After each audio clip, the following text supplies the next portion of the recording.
ए भगवान ये पूर्ण कर दो। क्या किया तुमने भगवान के लिए? भगवान ने तुम्हें मानव देह दिया, भगवान ने प्रकृति दी, भगवान ने सब कुछ व्यवस्था की। तुम केवल पापाचरण करो, भगवान तुम्हारी नौकरी करे। तुम भगवान के अंश हो, भगवान ने तुम्हें देह दिया, भगवान ने प्रकृति दिया, तुम भगवान के लिए क्या कर रहे हो?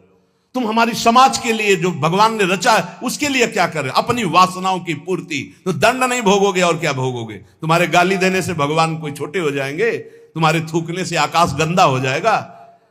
तुम कर सकते हो तो सिर्फ अपना बुरा कर सकते हो और कुछ नहीं कर सकते। लिख लो हमारी बात। अगर कुछ भी मंगल हो रहा है तो भगवान के बनाए विधान से मंगल हो रहा है। संत समागम, हरि कथा, नाम जप, भगवत आराधना, ये उनकी कृपा से हो रहा है। तुम कर सकते हो तो शब्द लिख लो, केवल अपना बुरा कर सकते हो, वही बुरा कर रहा है। भगवान को गाली दे रहा है, भगवान को नहीं मान रहा, नास्तिकता बढ़ रही, मनमानी भगवान ने मेरा कर्जा नहीं। कर्जा लेते समय भगवान से पूछा था? कर्जा लेते समय भगवान से विनय की थी? धर्म से चला है तू? भगवान की आज्ञा का पालन कर रहा है तू?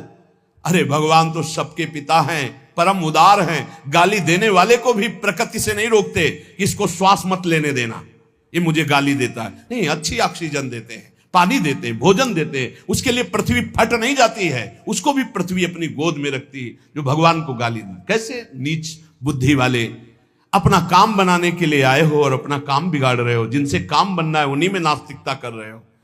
कौन है आधार यहां इस जगत का? वही सर्वाधार परमात्मा। तुम अंधे हो, दिखाई नहीं दे रहा? ये सूर्य किसके बल से तेजवान है? ये वायु किसके बल से चलती है? किसके बल से पृथ्वी? आप देखो किसके आदेश से हो रहा है। एक जरा सा झटका आता है, प्रांत का प्रांत चकनाचूर हो जाते हैं। वो सामर्थ्यशाली भगवान है। तुम्हारे कुछ कहने से होगा? चींटी की तरह पिस जाओगे। उसकी शक्तियां अनंत हैं। होश में अगर जीवन को मंगलमय सार्थक बनाना है तो एकमात्र भगवान की शरण है। और अगर कुछ भी और करोगे तो अपने को बर्बाद करोगे, सिर्फ बर्बाद करोगे, सिर्फ विनाश करोगे अपना, और कुछ मंगल नहीं कर सकते। भगवान का आश्रय ले लो, वो बहुत करुणामय है। ये जो पुरुष चारों वर्ण या चारों आश्रम में है, यदि भजन नहीं करते तो इस बात का दंड मिलेगा कि मानव देह तुम्हें मिला है भगवत प्राप्ति के लिए। देखो, बोले भला पिता अपना बालक का अहित चाहता है? हां, चाहता है। एक पिता के पुत्र ने किसी नाबालिग का बलात्कार करके उसको मार डाला।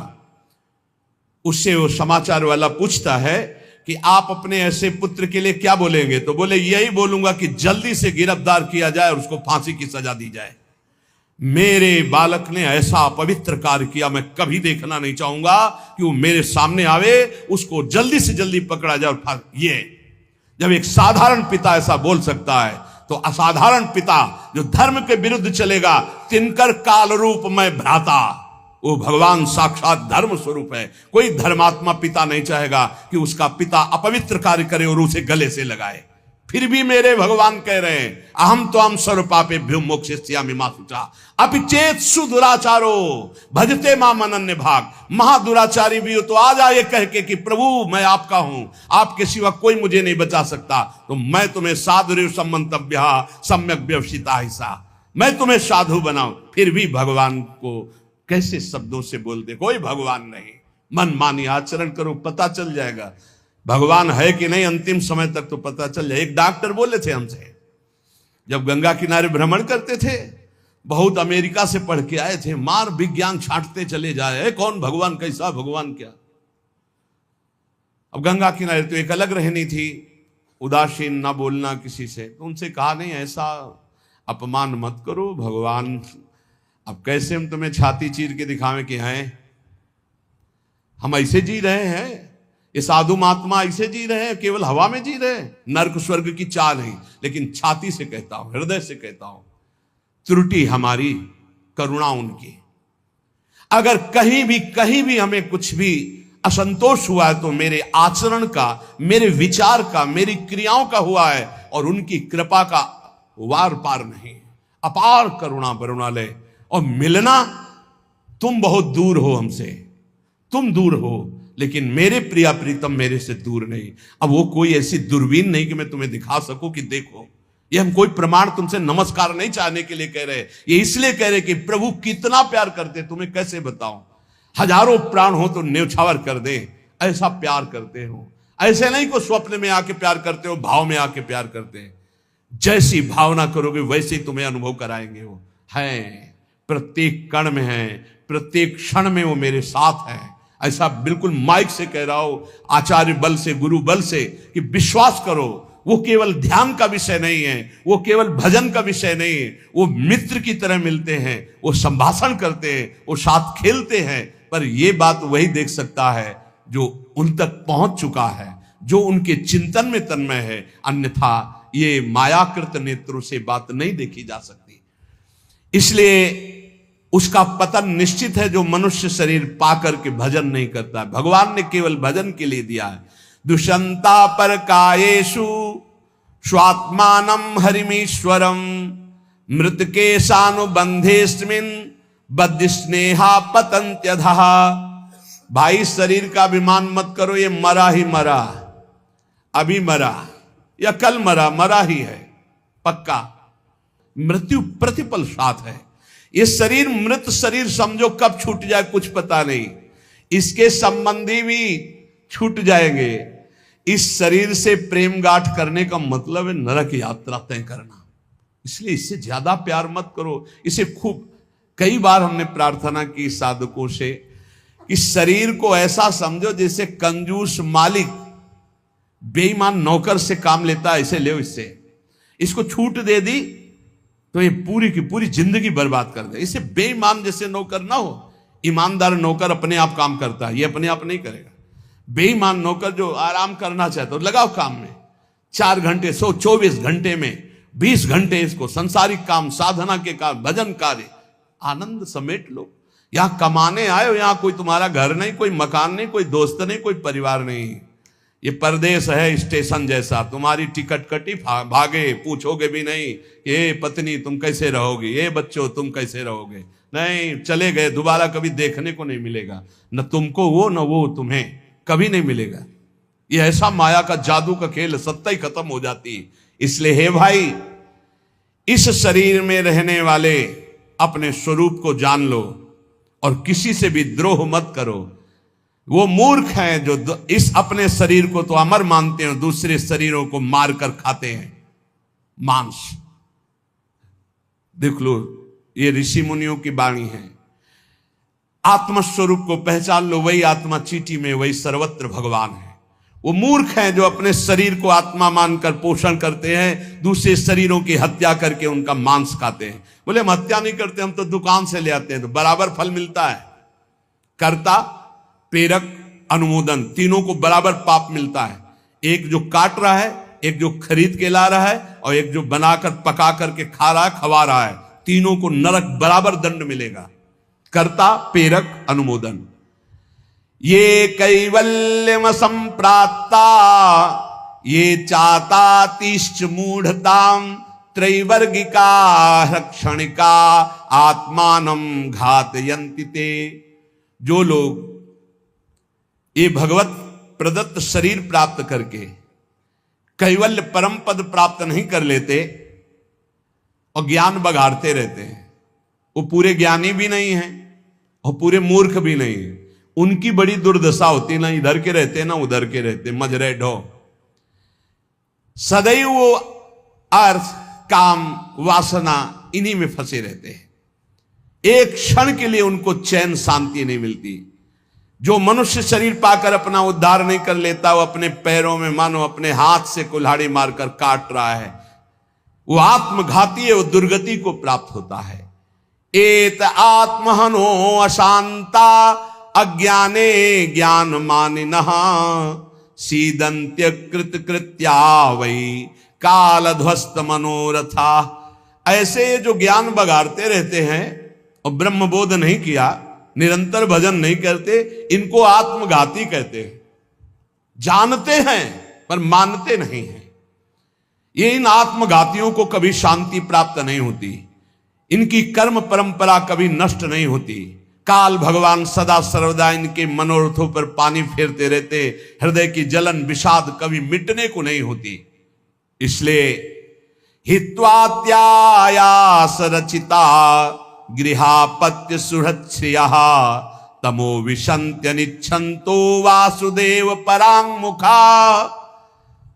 वासुदेव भगवान श्री कृष्ण के चरणों का आश्रय ले लो, उनसे विमुख मत हो। विमुख होकर यदि तुमने धन रुपया पैसा मकान सब समेट भी लिया तो भाई जब जाओगे कुछ साथ नहीं। एक बार कृष्ण कहा, एक बार राम कहा, एक बार राधा कहा, ये सत्य वस्तु तुम्हारे साथ जाएगी।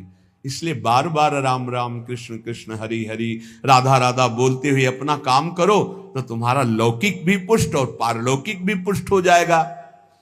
जो भगवान नाम जप नहीं करता, भगवान से विमुख है, ना चाहने पर भी विवश होकर उसे घोर नरक में जाना पड़ता है।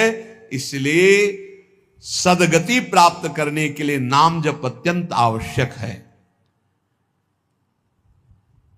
ये कलिकाल की बड़ी महिमा वर्णन की भगवान व्यास जी ने। जो फल सतयुग में 10,000 वर्ष ब्रह्मचर्य रहकर दोनों हाथ उठाकर दाहिने पैर के अंगूठे के बल खड़े होकर भजन करने से मिलता था, ध्यान दीजिए कितना कलयुग का कृपा प्रसाद है। कलयुग को बहुत बुरा कहा जाता है, तो ये बात पक्का समझो, दो पक्ष सब में होते हैं, कृष्ण पक्ष और शुक्ल पक्ष, एक अंधेरे का पक्ष एक प्रकाश का। तो कलयुग में दो पक्ष है। एक अंधेरे का पक्ष अगर भगवान से विमुख हो तो नष्ट कर देगा।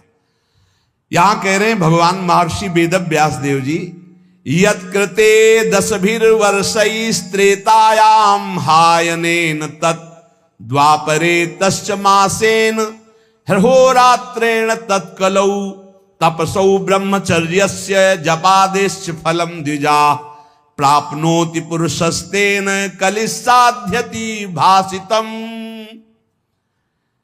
सतयुग में 10,000 वर्ष ब्रह्मचर्य से रहकर दाहिने पैर के बल अंगूठे के खड़े होकर दोनों हाथ उठाकर मंत्र जपने से जो फल मिलता था वह त्रेता में 1 वर्ष ऐसी साधना, द्वापर में 1 मास 1 महीने, और कलयुग में 24 घंटे नाम कीर्तन करने से वो फल प्राप्त हो जाता है। सतयुग में 10,000 वर्ष तक, सोचो कितना बड़ा। कलयुग जैसा कलयुग समयुग आन नहीं, जो मन कर विश्वास, जो नर कर विश्वास। बहुत बड़ा लाभ कलयुग, 24 घंटे नाम कीर्तन से वो फल मिलेगा, जो बड़ी बड़ी तपस्याओं से, बड़ी बड़ी साधनाओं से। बोले सतयुग बहुत श्रेष्ठ है, द्वापर त्रेता बहुत श्रेष्ठ है, हमें लगता कलयुग बहुत श्रेष्ठ है। धन्य है कलयुग जो 24 घंटे नाम कीर्तन से वो हजारों वर्ष की तपस्या का फल प्राप्त करा दे।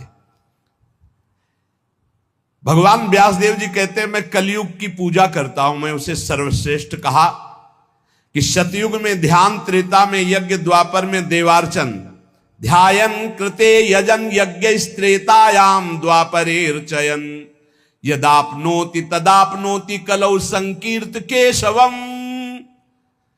जो सतयुग में ध्यान से, त्रेता में यज्ञ से, द्वापर में पूजा करने से मिलता था, कलयुग में केवल नाम कीर्तन से फल मिल जाता है। इसीलिए नाम संकीर्तनम यस्य सर्व पाप प्रणाशनम। कलयुग में सबसे बड़ी साधना नाम जप करो, नाम कीर्तन करो, लीला चरित्र गाओ, लीला चरित्र सुनो। जो इस कलयुग में अपना कल्याण नहीं कर पाया तो फिर और युग में कल्याण करना बड़ा कठिन। अंगूठे के बल खड़े होके देखो, कई मिनट खड़े रहोगे। ऐसे उपमन्यु आदि बड़े बड़े महात्माओं के चरित्र आते हैं, 1,000 वर्ष, 10,000 हजार वर्ष ऐसे। अरे यही सौभरी ऋषि यमुना में डुबकी लगा के भजन करके देखो, कई मिनट करोगे। जल को स्तंभित कर दिया, समाधिस्थ। ऐसे ऐसे महात्मा, अपने लोग महात्मा कहते हैं अपने को। डुबकी लगा के 2 मिनट नहीं रुक सकते नीचे, वो समाधिस्थ हैं। मछली को देख के 50 ब्याह करते हो, तुम मोबाइल में देख के क्या करोगे, तुम्हारे हो क्या होगा। इसीलिए बहुत होश में, कलयुग में बहुत महानता है भगवत प्राप्ति की, बहुत सुविधा है भगवत प्राप्ति की। होश में हो जाओ तो, पर ये होश रहने नहीं देता। ये किसके होश उड़ाता है, इसका प्रवेश कहां है, बता चुके कई बार। मदिरा पान करने वाला, मांस खाने वाला, पराई स्त्री से व्यभिचार करने वाला और स्वर्ण चोरी करने वाला, जुआ खेलने वाला, छल, झूठ, कपट, रजोगुण, ये सब इसके स्थान है। नाम जप करो, पवित्र भगवत प्रसाद पाओ। कहां कलयुग है? आनंद ही आनंद। बोलो यहां कितनी देर कलयुग लगा तुम्हारे ऊपर? आनंद ही आनंद है। कलयुग समझुग आन नहीं, जो नर कर विश्वास, गाय राम गुण गण विमल, भवबिन तरह प्रयास। कितना बड़े कलयुग केवल नाम आधारा, कोई बात और हो ना हो, राधा राधा राधा, पार हो गए। सुखस्यांतरम दुखम, दुखस्यांतरम सुखम, पर्यायेणोपसर्पन्ते नरम नेमि मरा इव। भाई, जैसे रात के बाद दिन आता है, दिन के बाद रात आती है, ऐसे तुम सुख में हो तो दुख आने वाला है, तैयार हो जाओ। और दुख में हो तो सुख आने वाला है। सुखम श्यांतरम दुखम, दुख श्यांतरम सुखम, भगवान व्यासदेव जी कह रहे। ये पक्का तुम्हारे पूरे जीवन क्रम लगा रहेगा, क्योंकि तुम्हारा प्रारब्ध रच चुका है। सुख के बाद दुख, दुख के बाद सुख, ऐसा चलेगा। ये चक्र की तरह चलता रहता है। इसलिए तुम सुख में फूलो नहीं और दुख में प्रभु को भूलो नहीं। नाम जप निरंतर करो तो सुख दुख से परे हो जाओगे। जातस्य नियतो मृत्यु पतनम च तथोन्नते, विप्रयोगावसानस्तु संयोगा संचयः क्षयः, विज्ञायना बुधा शोकम न हर्षमुपयान्ति ये, तेषामेवेतरे चेष्टाम शिक्षन्ता सन्ति तादृशा। हे भाई, मेरी बात सत्य मान लीजिए। जातस्य नियतो मृत्यु, तुम्हारा शरीर जन्म लिया है ना, मरेगा पक्का। कल एकांतिक में एक भाई से पूछा, प्रश्न कर रहे थे, भाई तुम्हें कभी आता है कि मरोगे? बोले नहीं। हमारा सत्संग सुनना रोज मिलेगा ये आपको। सत्संग में एक बार तो रोज आएगा कि तुम मरोगे, नहीं आएगा? रोज आता है। आपका तो अभ्यास बन गया होगा सुनने का कि मरने वाली बात तो रोज आती है। यही हमको संभालेगी, क्योंकि जाना है। जो संभलते नहीं हैं वो लड़खड़ा के गिर जाते हैं। रोज संभलना है, मरना है। जातस्य नियतो मृत्यु पतनम च तथोन्नति। अगर शरीर जन्मा है तो मरेगा आज, नहीं तो कल तैयार हो जाओ। जाना है, जाना है। कब जाना है पता नहीं है। फांसी वाले को तो समय बता दिया जाता है कि कल 12 बजे होगी, अपने को अपना ये भी समय नहीं पता है, पता नहीं कब जाना है। उसे पता हो जाए तो अच्छा रहता है। सब डर जाते कि इतना रह गए। बर्थडे कोई तो मनाता नहीं, शोक डे जरूर मनाता, लेकिन अब पता नहीं इसलिए बर्थडे मना रहे हैं। वैसे तो नहीं मनाना है, नहीं मनाना है। मनाना है गुरु प्रदत्त जन्मदिन। जिस दिन से दीक्षा हुई वही दिन हमारा सार्थक है। और यदि मनाना है तो नाम कीर्तन करके मनाना है। बर्थडे कैसे मनाया जाता है जानते हो? प्रिया प्रीतम को विराजमान करो, श्रृंगार करो, ब्याहुला करो और रात भर कीर्तन करो और खूब सबको पकवान पवाओ और जय जयकार लगाओ। हम कह रहे रोज बर्थडे मनाओ, बहुत बढ़िया है भैया। इस तरह का बर्थडे, इस तरह का बर्थडे। खोल रहे हैं शराब, गंदी गंदी सब खान पान और नाच रहे हैं, और ये कोई बर्थडे? समय नष्ट कर रहे हैं। कितना कीमती, राधा राधा राधा, कितना कीमती समय आप कैसे नष्ट करो? बहुत लोभ लगता है। इतना कीमती, एक श्वास खरीद नहीं सकते 50 वर्ष की कमाई में। 50 वर्ष की कमाई की जो श्वासें तुमने व्यर्थ की, सब श्वासों के द्वारा जो आपने धन एकत्रित किया, एक श्वास नहीं खरीद सकते। ऐसा कीमती श्वास राधा राधा। कह रहे हैं नित्य ये ध्यान रखो कि शरीर जन्मा है तो मरेगा। कुछ अच्छा नहीं लगेगा ये बात ध्यान रखने पर, नहीं लगता अच्छा, कुछ अच्छा नहीं लगता। बस यही लगता है कि एकांत हो जाए, कितना भजन कर ले, बस यही सार्थक है। जीवन की सार्थकता नाम जप कर लो। मरना है यार, कोई साथ नहीं जाने वाला। और आपको अनुभव की बात बता रहे, सब अपने लिए तुमसे प्यार करते, तुम्हारे लिए कोई प्यार नहीं करते। किसी ने हमसे कहा कि आपको तो बहुत लोग प्यार करते हैं। हम कहा आपकी नजर में, हमारी नजर में नहीं। वो कहा क्यों, आपको ऐसा क्यों नहीं लगता? हम कहा हमें इसलिए नहीं लगता कि सब अपने लिए हमें प्यार करते हैं। हमारे लिए तो प्रिया जो प्यार करती है, सिर्फ प्रिया जो, वो हमारे लिए प्यार करती है। सब अपने लिए हमारे लिए नहीं, हमारे लिए तो प्यार करते तो पहले भी प्यार होता ना, नहीं हुआ।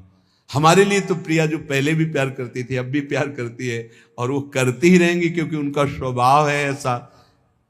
संसार का प्यार भगवत समर्पण करने के लिए हमें मिल रहा है।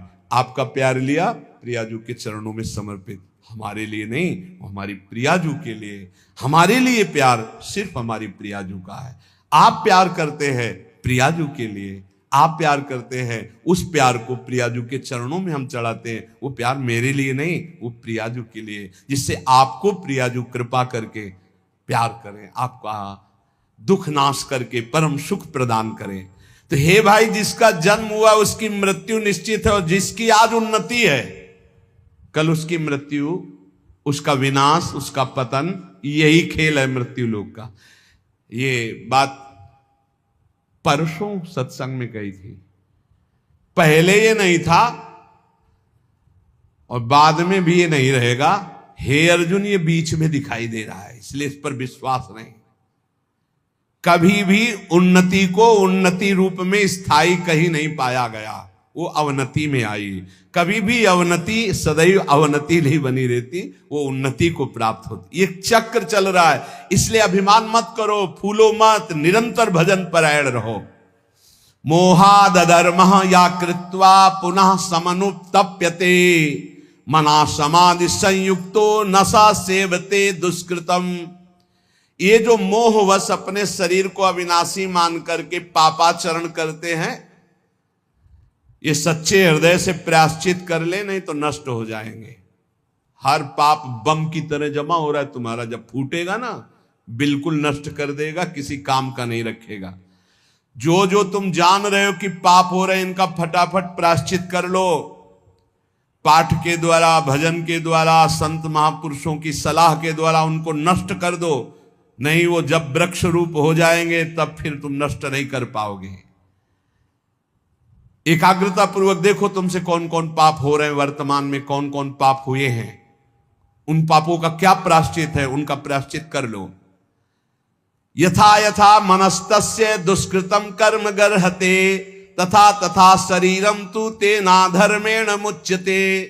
जैसे जैसे आप जलोगे अंदर से, अरे कैसे पाप हो गया, कैसे हटे, हे भगवान मैं बहुत परेशान हूं, ये नीच मन मुझे बहुत जला रहा, रो लिया, पाप नष्ट हो गया। ड्रामा नहीं, असलियत में जैसे जैसे तुम उस पाप कर्म की निंदा करोगे अंदर से, धिक्कार है, धिक्कार है, कैसे हो गया मेरे से, प्रभु कैसे हो गया, नाथ मुझे बचाओ, ये अंदर जलोगे तो कह रहे हैं वो पाप कर्म नष्ट होना प्रारंभ हो गया। त्यों तुम्हारा शरीर निर्मल होना शुरू हो जाएगा। और यदि प्रायश्चित नहीं किया तो शरीर दंड मिलेगा। इसीलिए जैसे कोई तुम्हारी निंदा कर रहा है, कोई तुम्हारा अपमान कर रहा है, तुम्हारा मन जल रहा, सह लो, तुम्हारे पाप नष्ट कर रहा है वो। बड़ी कृपा है उसकी हमारे ऊपर कि बिना शारीरिक दंड के वो मन को जला करके हमारे पापों को भस्म कर देता है। यदि आपने प्रायश्चित नहीं किया, आपने पाठ जप तप के द्वारा पाप को नष्ट नहीं किया, तो वो दंड देगा। एक और उपाय बता रहे हैं, यदि विप्रा कथयते विप्राणाम धर्मवादिनाम ततो अधर्म कृतान क्षिप्रम अपराधात प्रमुच्यते। यदि ब्रह्म ऋषि कोई महात्मा, एक तो सुनेंगे ही नहीं, और यदि वो आपकी बातें सुन लें कि आप उनसे कह दें कि मैंने ये पाप किया है, अब इसका क्या प्रायश्चित है, यदि वो कह दे जाओ ऐसा कर लो, तो उसी कृत्य से आपका सारा पाप नष्ट हो जाएगा। अगर वो ये कहते हैं अरे कुछ नहीं करना, सब ठीक हो जाएगा, जाओ, बिना कुछ किए सारे पाप नष्ट हो जाएंगे। इतनी महिमा गुरुदेव की, ब्रह्म ऋषियों की। यदि विप्राह कथयते विप्राणाम धर्मवादिनाम ततो अधर्म कृतात विप्र अपराधात प्रमुच्यते। वो अपराध रहित हो जाएगा। अगर वो कह दे जाओ जाओ, अच्छा कुछ नहीं, सब ठीक हो जाएगा, बिल्कुल उसका कोई प्रायश्चित नहीं करना पड़ेगा और कोई कर्म वो दंड नहीं देगा, पर दोबारा नहीं होना चाहिए। एक ध्यान रखिए, क्षमा उसी का होता है जो पुनः नहीं करता हो। अगर पुनः करता है तो फिर वो मिल जाता है।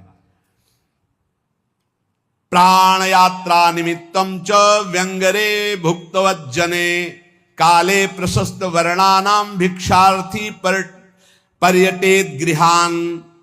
विरक्त उपासक को चाहिए कि अपने जीवन यापन के लिए केवल उतनी ही भिक्षा ग्रहण करे जिससे पेट पोषण हो जाए, बस। ये आप लोगों के लिए बहुत बढ़िया है। देखो, किसी से मांगना नहीं, कोई संग्रह नहीं, कोई परिग्रह नहीं। रोज का रोज जो श्री जी का प्रसाद खाओ, रात दिन भजन करो। काहे प्रपंच में फंसते हो? ये रुपया, ये मोबाइल, ये संसारी लोगों से मिलना जुलना, ये गुरु कृपा से ही बचा जा सकता है, अन्यथा भारी प्रपंच है। रुपये में एक भारी दोष है, 99 का चक्कर नहीं हटता रुपये में, ये भारी दोष है। 100 जमा हुए तो 110, 120, 130 जमा करते करते मर गया, चवन्नी खर्चा नहीं किया, नरक गया। बहुत बहुत विचित्र है। भगवान बचावे। जैसे कंचन दलदल, वैसे कामिनी दलदल, वैसे कीर्ति दलदल। इन दलदलों में जो गिरा तो गुरु कृपा बचाए तो बचाए, नहीं निकल पाना मुश्किल है। बहुत खतरे का दलदल है, ऊपर से एकदम रोड जैसा दिखाई देता है और गए तो बस निकलने लायक नहीं रहोगे। कंचन कामिनी कीर्ति का दलदल। जीवन निर्वाह के लिए बस उदर में डाल लो, खूब डट के भजन करो, भगवत प्राप्त हो जाओ। जितना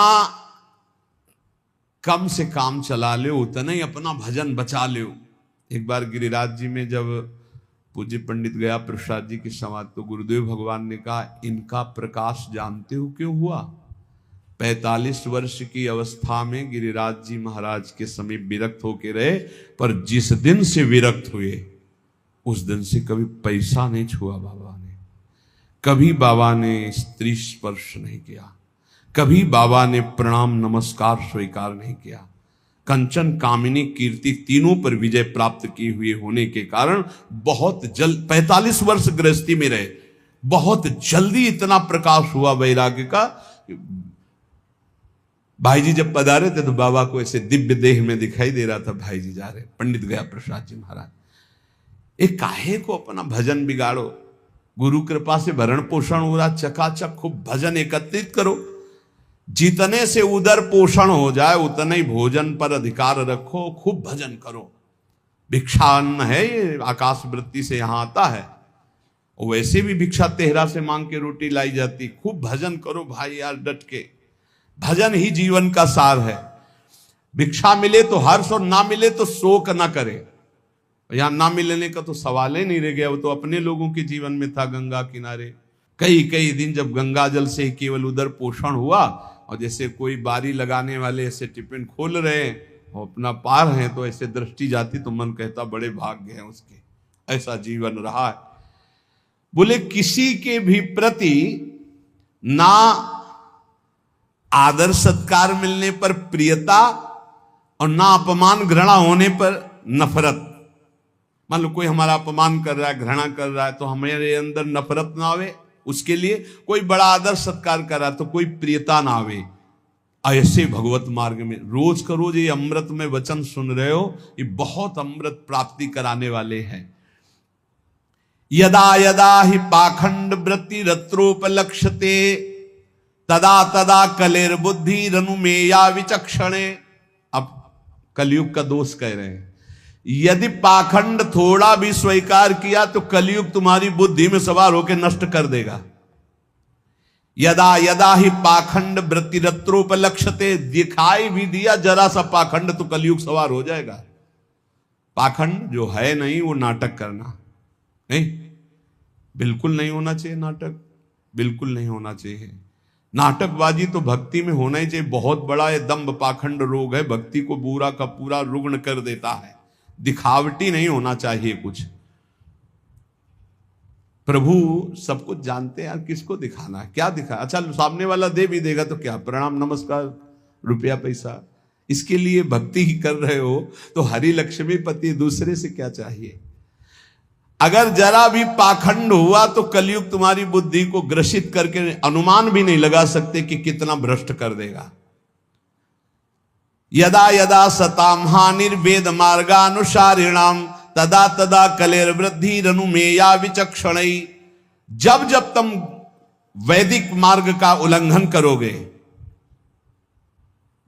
साधु पुरुषों की आज्ञा का उल्लंघन करोगे तभी तुम्हारी हानि करने वाला कलयुग तुम्हारी बुद्धि पर सवार होकर तुम अनुमान भी नहीं कर सकते कि तुम्हें कैसा भ्रष्ट कर देगा।